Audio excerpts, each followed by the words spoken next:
been an amazing journey. Like when we started Eco Femme, there was nobody else doing kind of commercialized cloth pads. So we kind of had to figure out how to launch this in the Indian marketplace from scratch. You know, there was no price points, there was just nothing.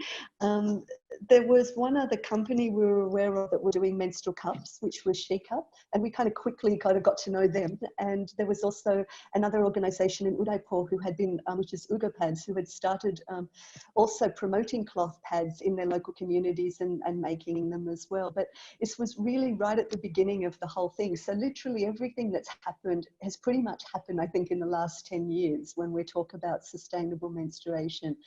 And I can say that it's been an amazing journey. Like when we started, honestly, we were kind of, I think, considered the black sheep of the sort of menstrual hygiene management sector in India, because everybody was kind of getting really excited about these machines, you know, the Padman machine, this Muruganathan, you know, model. And this was when the whole MHM thing was sort of gaining momentum, and everyone was suddenly starting to talk about keeping girls in school during their periods, and they needed products. So when we came with the cloth pad thing, I remember presenting it at a conference in Trichy, and there was really just so much skepticism and pushback. It's like, you want us to go back to cloth? This was the sort of idea, you know, and it was kind of a little bit awkward. And especially, I think, being Jessamine and I, we were the only two at the time, you know, and actually we worked with two other women as well, but we were, you know, the eccentric foreigners kind of coming with this weird idea and trying to force these women back to the drudgery of washing.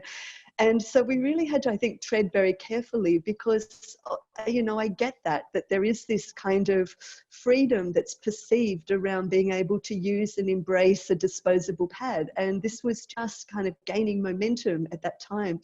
So, you know, people weren't that interested in hearing about cloth pads.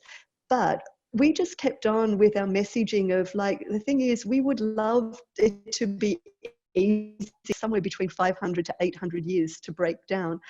And we just did the math, and we thought, well, if that's one pad, and if a woman uses 10 pads a month, and she uses, you know, 10, and there's 12 months in a year, and there's 350 million women of reproductive age in India, it was like, this is a staggering amount of waste that is not going anywhere. So we were really motivated on the waste thing, and we felt there was a great need to educate people more about the issue of sanitary waste. The other thing too was, and this I know we will unpack more, but health, you know, when we learned about the ingredients in the disposable pads and how many chemicals are there, it was like everything's just started to fuel our passion to make this knowledge more mainstream. And of course, that meant putting together a website and getting active on social media. And I think the other thing that's really helped the whole movement, and I call it a movement now because it really is, it's gone from being just small initiative over here to, I think, a global to get customers who would kind of contact us and use your cloth pads. And I think it's such a great idea, and I'd like to spread the word. So we actually started to realize that we had this network of freelance and really volunteer ambassadors. And I think this is something that really characterizes the whole movement of sustainable menstruation in India, that it's a really volunteer-led movement of passionate individuals who are standing for this issue on behalf of, you know, the earth and women's health. And they're speaking up, and they're going out there, not through paid channels, not on TV or anything. It's a really grassroots movement that's rooted in authenticity, speaking from the heart, and love, I would say.